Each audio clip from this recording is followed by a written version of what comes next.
17 anyos nga dalagang estudyante gituhuang gilugos o gipatay dito sa Dakbayan sa Toledo.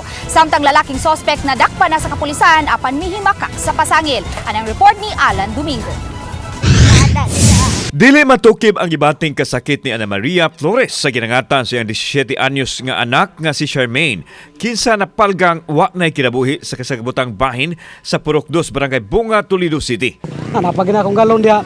Nipahuway ko, nangihi ko, muto kong nakita ng patayng lawas. Muto ni anak ko sa namay kuyog.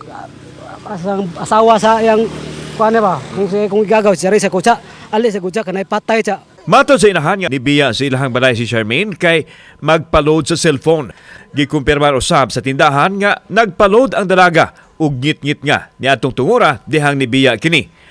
Sa pasiunang pakisusi sa Toledo City PNP adunay agi sa tinuukan sa liog ang biktima ug naus-us na usab ang short niini. Kuyog mi anak niya nangaligo. Lugdan na lugdi ko day, lugdan puti ka. Ambot lang atong igayunan na muhamag man siya nako. Paraig siya nimo ana. Unlan siya. Murag ang pamati na ko ani sir kay kani kay ngit-ngit naman gud to. Lagi siya makita nato siya ganay mga scratch diri ba.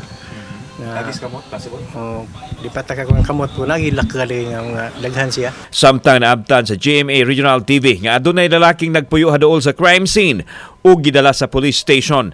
Giisip kini nga person of interest base sa pamahayag sa mga saksi di nakita sa dapit atol sa kagabion din gipatay ang biktima. Nasayran nga bugtong babae si Charmaine ug working student kini aron makalampos ug makatabang sa iyang single mother. Ang iyang apuhan nga PWD, ang uniform ug medalya na lang ang gigakos sa paghandom siyang apo. Ang mga miyembro sa pamilya ug mga classmates ug mga higala nanawagan og hustisya. Kayla, nakabalo na ka sa nahitabo sa imong apo? Oo. Unya, Lagi. Ito siya ko ana. kaluin tao ni Lola. Justisya mo pa ngayon. Kauban si Clover Lumayag, ako si Alan Domingo. GMA Regional TV Live.